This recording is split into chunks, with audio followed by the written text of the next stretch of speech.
On Monday, the federal government lamented that the non-passage of the Petroleum Industry Bill (PIB) since 2007 for required regulation of the oil industry was seriously affecting the growth and development of the economy. According to the federal government, the dragging of the PIB has discouraged investment in the sector, thereby leading to stagnation of the nation's oil reserves at 37.5 billion barrels.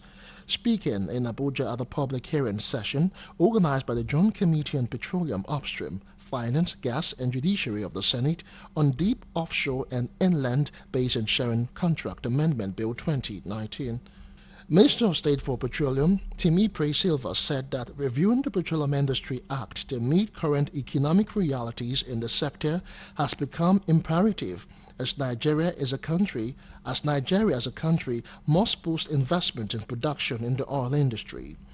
According to the former Bayelsa State Governor, oil reserves increased from 22 billion barrels in 1999 to 37 billion barrels in 2007.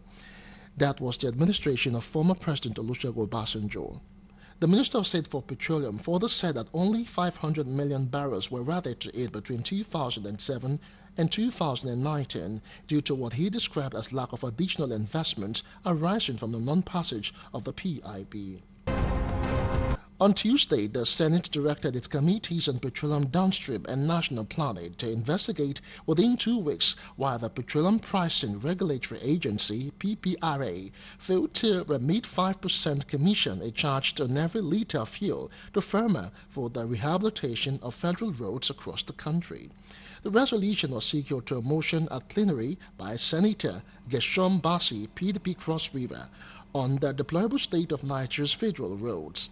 Moving the motion, Bassi said the deplorable state of the federal roads had become a national shame and an unnecessary embarrassment, as there was hardly any part of the country that could boast of good federal roads. He said that the Senate was concerned that scores of innocent people were kidnapped by bandits, robbed, mutilated and killed daily in avoidable accidents on account of the bad federal roads. The lawmaker further said that the federal highways in the country required a sum of 215 billion naira to revamp 3,500 kilometers of federal roads every year for 8 to 10 years for a total rehabilitation of existing federal highways. However, he said that the PPRA's remittance of the 5% user charge pump price to FEMA would help ameliorate the deplorable state of federal roads. Contributing Senator Chukwuka Utazi, PDP Enugu, who seconded the motion, said that urgent action was needed to fix the deplorable federal roads. On Wednesday, the Federal Executive Council approved 2.4 billion naira for the construction of an indoor shooting range for the nation's aviation security. This was disclosed by the Minister of Aviation, Hadi Sirika, at the end of the weekly FEC meeting presided by President Muhammadu Buhari at the Presidential Villa in Abuja. He said the aim is to further train the aviation security personnel who have obtained presidential approval to start carrying arms for improved security in the nation's airports. The minister said the shooting range project was in line with suggestions and recommendations by UN Counter-Terrorism Unit and also the International Civil Aviation Organization (ICAO). He said the Council also considered and approved the ratification of the Instrument of International Civil Aviation Organizations treaties.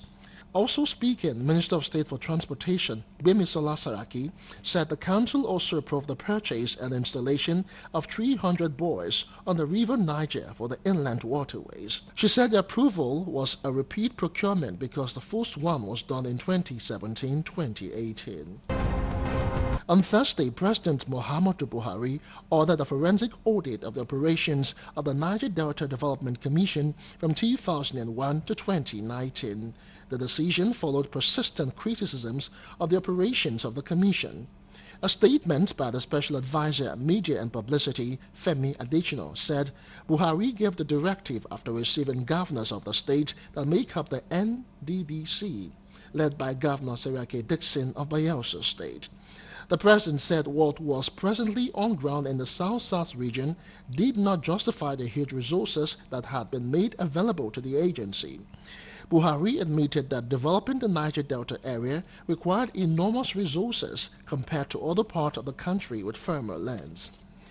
Buhari, however, said that he would wait for the report of the audit before deciding on the next line of action regarding the organization.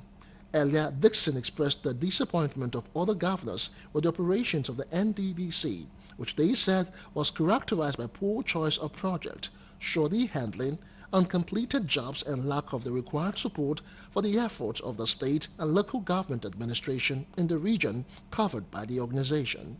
He therefore called for the repositioning of the NDDC in order to achieve the objectives for which it was set up.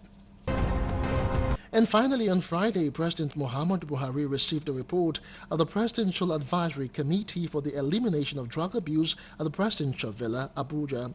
The Advisory Committee, which was constituted by the President on December 11, 2018, is chaired by a former military administrator of Lagos State, retired Brigadier General Buba Marwa. Other members of the committee included the wife of the President and Vice President, Hajia Aisha Buhari and Mrs. Dolapo Oshibaju as members. The committee is saddled with the responsibility of working towards reducing the level of drug abuse in the country. Marwa had in January, during an official visit to the Minister of the Federal Capital Territory, Musa Bello, disclosed that over 14 million people in the country were actively abusing drugs. And those were the stories that made headlines last week.